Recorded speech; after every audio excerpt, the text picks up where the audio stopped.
그렇기 때문에 이들에게는 순수와 순종성이 내재되어 있고, 특별히 파키스탄 지역에는 이제 무슬림 여성들이 일부 개종을 하고 있습니다.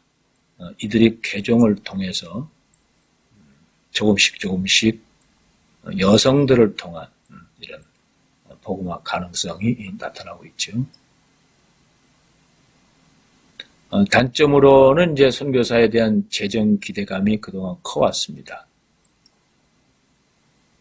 현지인 인맥 위주의 교회 정치와 현지인 가족, 시족 위주의 부정적인 어떤 강한 결속력 때문에 바로 재산 문제라든지 정치 문제라든지 이런 갈등이 많았고, 특별히 이제 예배를 프로그램화하는 행사 위주로 진행이 됐던 이런 단점이 있고,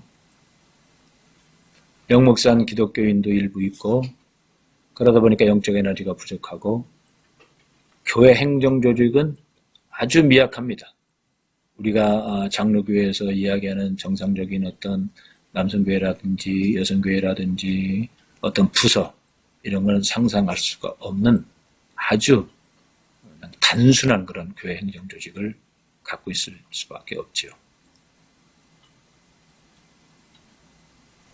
그래서 파키스탄 선교는 분명한 어떤 선교 지역에 대해서, 연구한 선교 지역에 대해서 다시 분할을 하고, 그 분할에 맞게끔 거기에 맞는 타겟을 설정을 해서 필요한 NGO와 또 교육 선교를 위주로 하되, 반드시 현지 교회와 얼마 안 되지만은 현지 교회와 협력을 해서 현지 지도자를 양성하고 그들의 영성을 회복시켜서 그들에 의한 바른 신학이 계승되고, 그러므로 그들에 의한 선교적 교회를 설립하는 이쪽으로 초점을 맞출 수밖에 없는 것이 파키스탄 교회의 선교 전략이다, 이렇게 정리를 할 수가 있죠.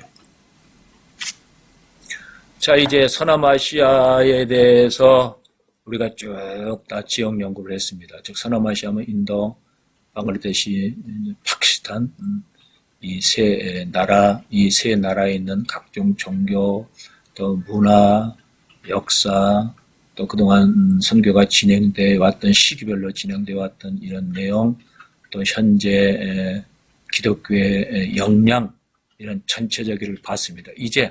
지금 이제 묶어서, 즉 서남아시아 전체, 서남아시아 그 중에서도 이제 전체를 묶어서 서남아시아 선교에 대한, 서남아시아 무슬림 권역에 대한 종합적인 분석과 이제 마지막 대책으로 요약해서 정리하는 시간을 가지려고 합니다.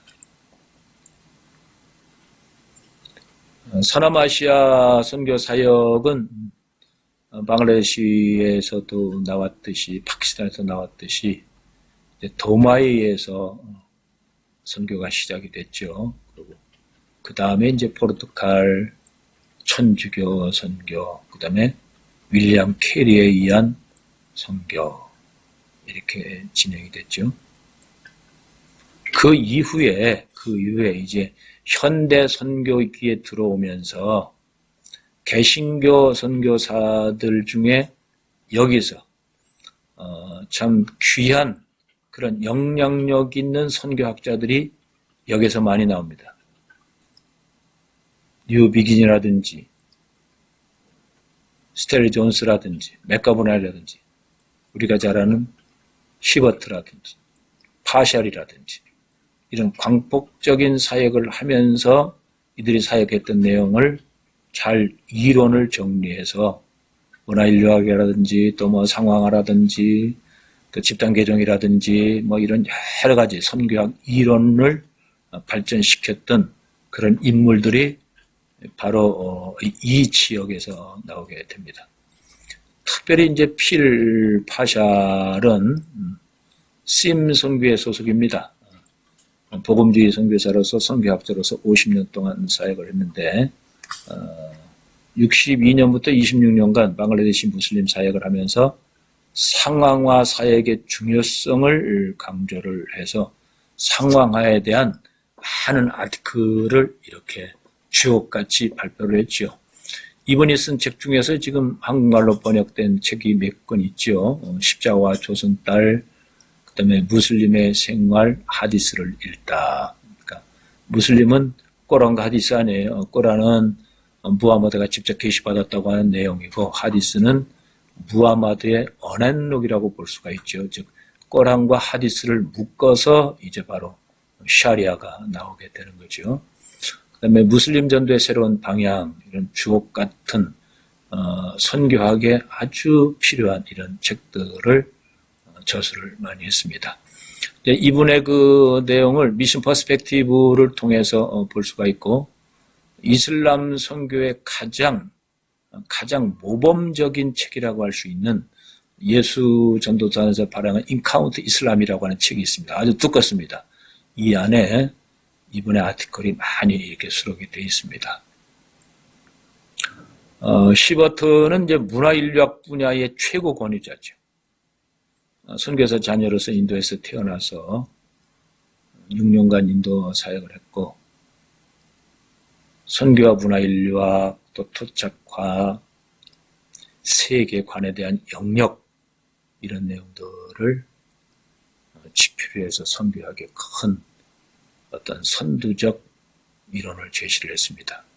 성육신직 선교학, 선교와 문화연료학, 문화 속의 선교, 21세기 선교와 세계관의 변화하는 책들은 여러분들이 참고서적으로 꼭 소장하고 읽어볼 필요가 있습니다.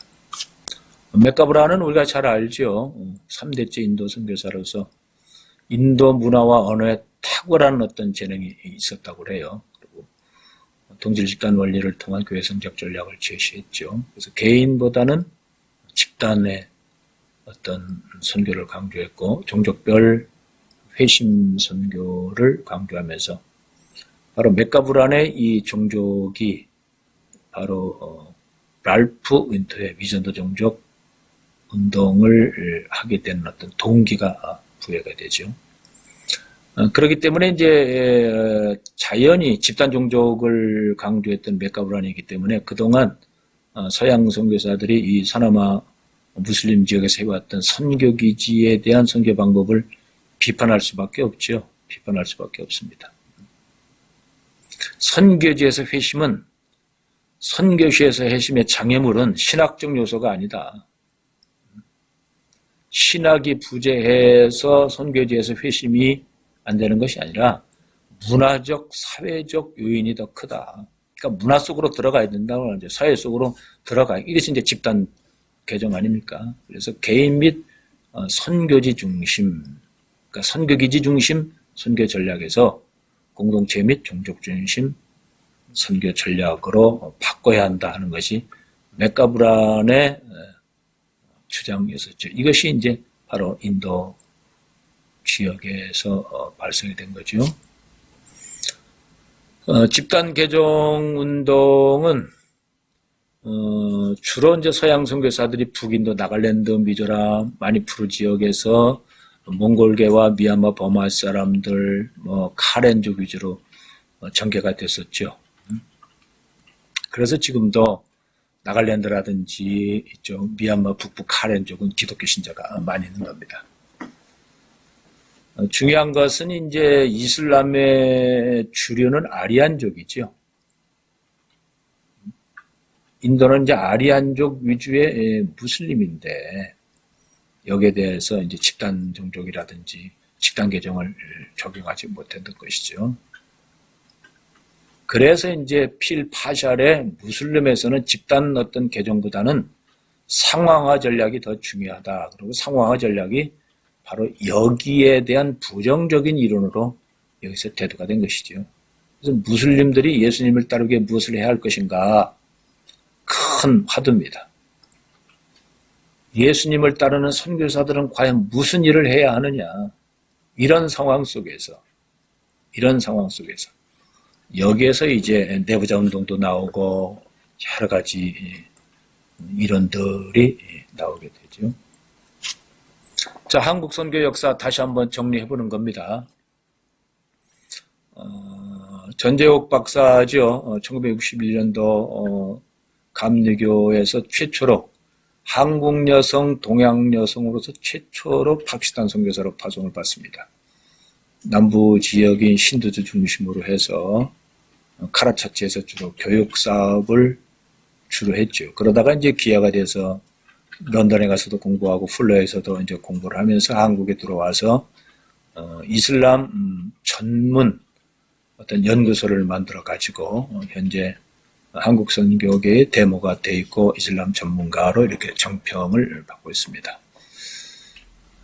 아까 방글라데시 선교 대회 사역 때 소개했던 것처럼 바로 정성균 선교사라든지 권병희 선교사라든지 이런 분들이 크게 북인도 지역의 어떤 복음화하는 데에 역할을 한 것을 볼 수가 있습니다.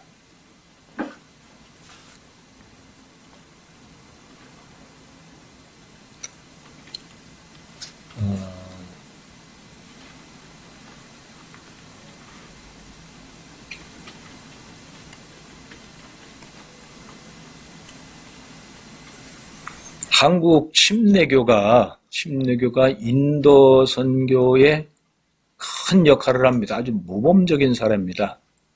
그 배경이 미국 영주권을 가지고 있는 탐 다니엘 선교사가 미국 남침례교회 국제선교부 소속인데 북인도의 무슬림 선교의 중요성을 한국에 소개합니다. 그리고 한국 선교사를 정식으로 파송을 요청을 하죠. 이 요청을 받아가지고 한국 침례교단에서 1996년 윤사무엘 평신도 선교사를 단기로 북인도 사역을 해서 파송을 합니다. 그리고 이제 이분이 여러 가지 정보와 필요성에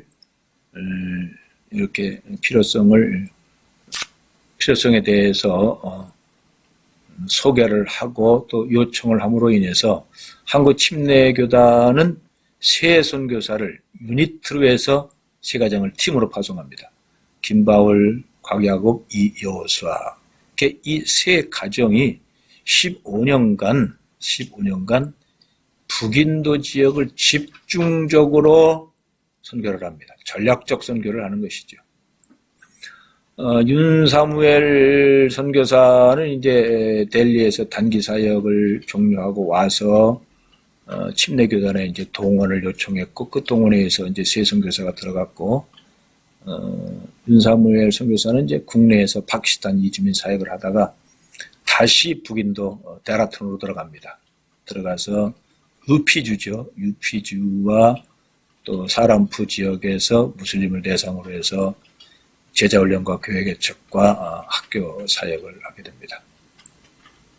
윤사무엘 선교사에 의해서 이제 침례교단에서 파송된 세 선교사, 그 중에서 이제 김바울 선교사는 북인도 카시미르 지역, 펀잡 지역 이런 데에서 다양한 사역을 합니다. 교회 개척과 현지 지도자 훈련을 아주 효과적으로 잘 하셨죠. 곽야곱 선교사는 제가 직접 만나서 같이 이 지역을 청탐도 했습니다마는 신두 성지의 관문이라고 하는 바라나시 지역에서 교회 개척을 하고 제자 훈련을 하고 문명 대치와 또 여러 가지 방과후 교실 사역을 하고 계셨습니다.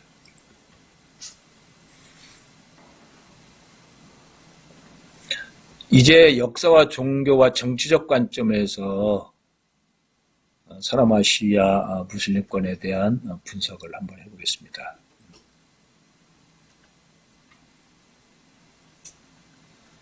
(1차) 세계대전과 (2차) 세계대전으로 인해서 인도 무슬림은 일단 갈등이 있는 거죠. 실질적으로 인도 무슬림 지역을 지배했던 것은 영국인데 이제 오스만 터키가 이제 그 전이죠. 그 전에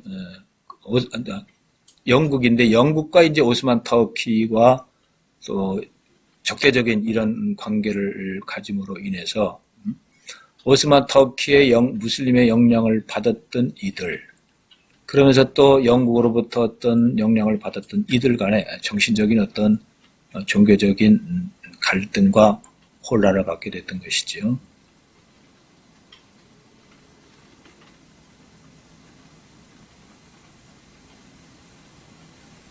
네, 이런 여러 가지 혼란 가운데에 이제 바로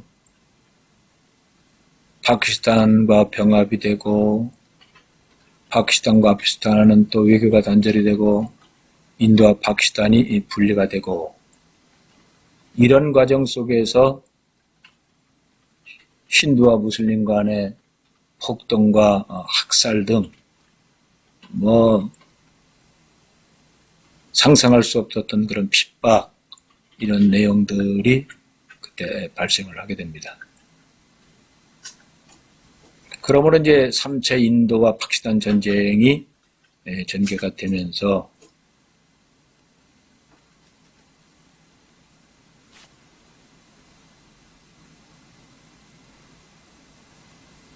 파키스탄으로부터 방글라데시가 이제 분리하게 된 거죠.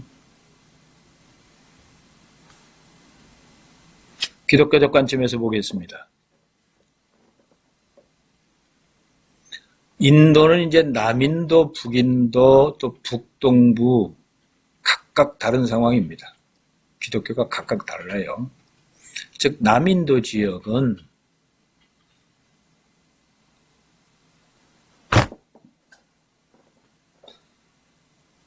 상류층을 접근을 해서 복음을 시도했고, 또 남인도에 갔던 선교사들은 남인도의 특징인 소를 숭상하는 문화를 수용을 합니다.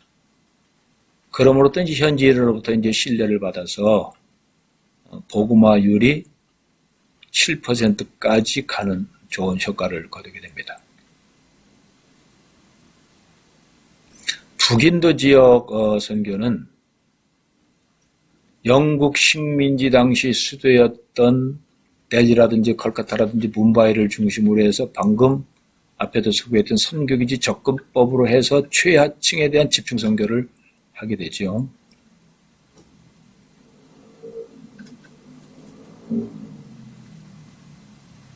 북동부 지역은 미국 선교사 주사역 지역이죠. 몽골리아 계통을 대상으로 사역을 많이 했고, 여기에서 집단 개정도 일어났던 것이죠. 따라서 이제 인도 선교의 우선 과제는 인도 북부의 아리안족을 어떻게 복음화할 것이고, 이슬람과 힌두, 미노도 종족을 어떻게 복음화할 것이냐. 특별히 인도 북부에 있는 미개척 종족, FDT에 대한 교회 개척과 제자 훈련을 어떻게 할 것이냐 하는 것이 남은 과업이라고 볼 수가 있습니다. 파키스탄을 정리해 본다고 하면은, 파키스탄도 이제 그 큰 교단들이 많이 있습니다. 영국 지배 당시부터 존재했던 그 성공회 형태의 교회가 많이 있고, 여기는 이제 비숍에 의해서 세워진 큰 그런 교단들이 있습니다. 영국 철수의 이제 재산권 분쟁 때문에 지금도 복잡한 상황 속에 있죠.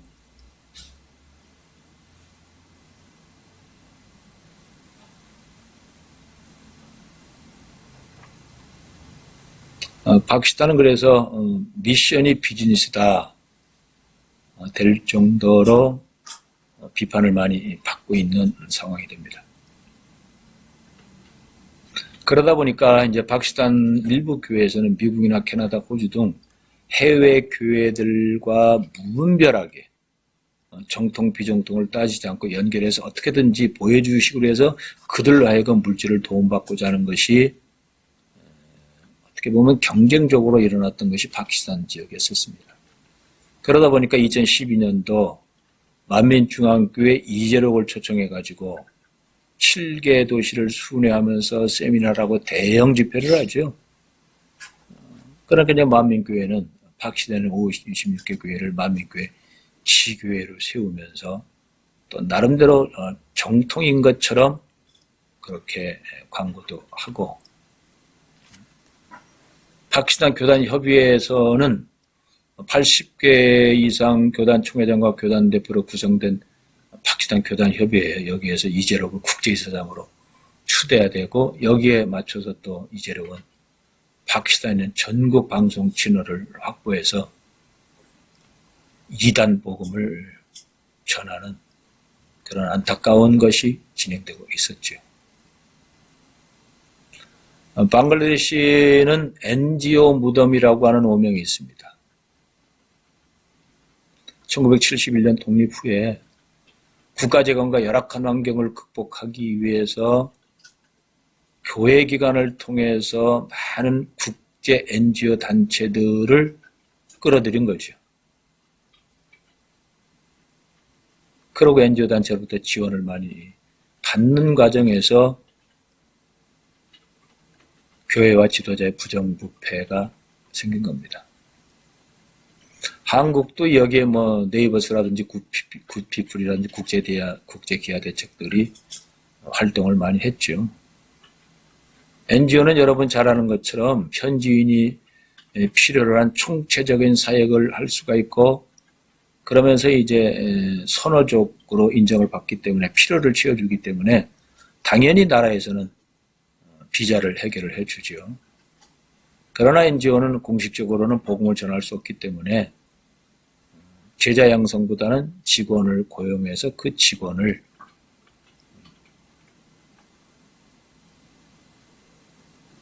크리스찬화하는 그런 간접적 방법을 선택할 수밖에 없었죠. 당연히 미전도 종족과 전망개척 선교에 대한 것은 한계점을 가지고 있죠.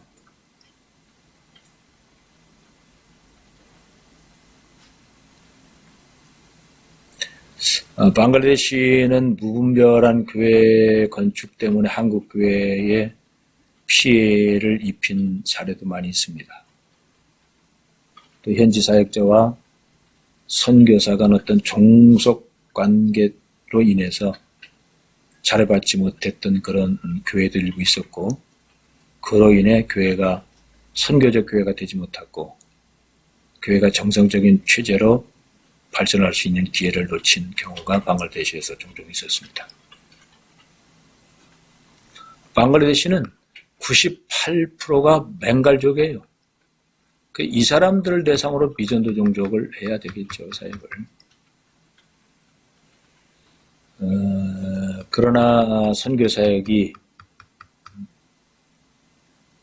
2% 미만인 인구에 속하는 종족에게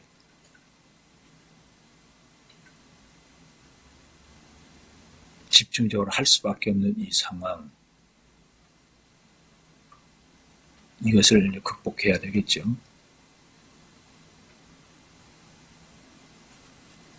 그래서 벵갈족 98%의 2%밖에 사역할 수 없는 이 한계성을 뛰어넘어서 98% 즉 벵갈족 전 대상을 상대로 복음을 하기 위해서는 벵갈족 선교를 위해서 총체적 연구가 필요하고, 어떻게 하면 연합사역을 통해서 그 연합사역이 전문화 특성화로 사역 분담하면서 연합사역을 통해서 최대화할 것이냐 하는 것이 개발이 필요하고, 그 다음에 이제 자립적, 토착적, 자생적 교회 개척을 위해서 지역사회 개발도 겸해야 되지만은 교육과 의료, 직업, 비즈니스 등을 간접적으로 활용하면서 이 단체들을 통해서 자립화시키면서 또 복음화 쪽으로 연관시키는 이런 특성화된, 전문화된 연합사역이 필요하다고 하는 거죠. 다시 결론적으로 현지인에 의한 자립, 자생적 교회로 성장할 수 있도록 성육신적, 목양적 선교가 필요하다는 거죠. 한국에서는 목회적 선교고 선교지에서는 목양적 선교죠. 미전도 종족 선교, 미전도 종족 관점에서 본 겁니다. 선교를. 미전도 종족 선교 관점에서 북인도를 보면 북인도의 우선 대상은 아리안족 무슬림이다. 한인 선교사들이 인도에 많이 갔었어요. 한때는 뭐 1,500명 이상 선교사가 사역을 하고 있었습니다. 근데 대부분 남인도 지역에서 주로 사역을 했고, 실질적으로 무슬림 사역을 했던 사역자들은 2014년도 50여 명 정도로 이렇게 자료가 있었습니다. 힌두가 주류인 이 인도에서 가장 소수 민족 집단인 이역 무슬림을 최우선으로 선교 대상을 해야 된다. 인도 무슬림에 대한 사역을 하기 위해서는 무엇보다도 그 무슬림들이 믿고 있는 꼬란과 하디스, 샤리아법을 우리가 충분히 숙지를 하고 그 샤리아법의 문제점을 역으로 우리가 발전을 시켜서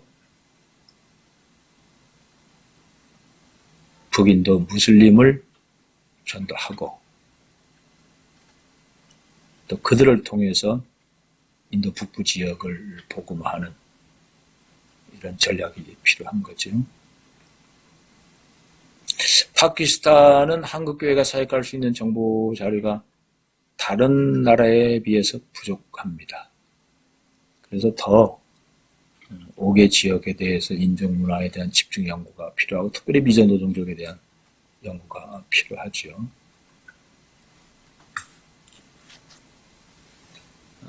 파키스탄은 이제 주로 순위파죠. 기독교는 2.5%입니다. 기독교 2.5%도 이제 주로 펀잡 지방에서 개종한 사람과 그 후손들이 2.5% 전체 인구의 80%를 그쪽에서 거주하고 있습니다. 펀잡 지역 기독교인들은 우르두어를 사용하고 있기 때문에 이들이 무슬림을 전도하는 데는 어려움이 있습니다. 펀잡 기독교인들이 무슬림을 전도하는 데는 어려움이 있어요. 이는 뭐와 똑같냐면 동북부에 나갈랜드 몽골계가 기독교인이 많지 않습니까? 근데 이들의 언어가 있어요. 근데 그 지역에 있는 인도 아리안 무슬림에게 전도를 하기 위해서는 그들의 언어와 그들의 문화 장벽을 넘어야 되거든요. 서로 언어가 다르기 때문에, 문화가 다르기 때문에 같은 지역에 살고 있지만은, 같은 나라에 살고 있지만, 같은 도시에 살고 있지만은 언어가 다른 거예요.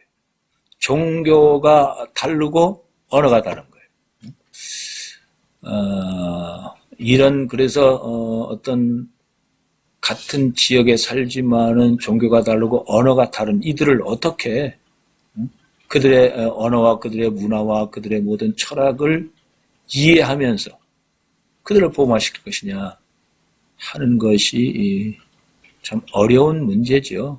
이것이 현지인들이 해야 하는데 현지인들에 대한 경제나 독립심이나 또 여러 가지 그들이 가지고 있는 정신력이라든지 이런 것이 한계가 있기 때문에 비록 기독교 인구가 2%가 있다 할지라도 자치자립 자진이 안 되고 미전도 종족으로 남아있을 수밖에 없는 거죠. 미전도 종족에서 전도하는 종족으로 벗어날 수가 없는 거죠. 방글라데시도 아마 비슷한 상황입니다. 방글라데시에 대해서는 우리가 시간이 되면은 인도를 받고 지금 파키스탄도 받습니다. 거의 비슷합니다. 서남 이쪽 북인도 지역은 서남아 지역은 비슷한 종족 상황 여건이기 때문에 아마 비슷한 어떤 평가가 나오지 않겠느냐. 그래서 기회가 되면 토의하는 시간을 갖도록 합니다.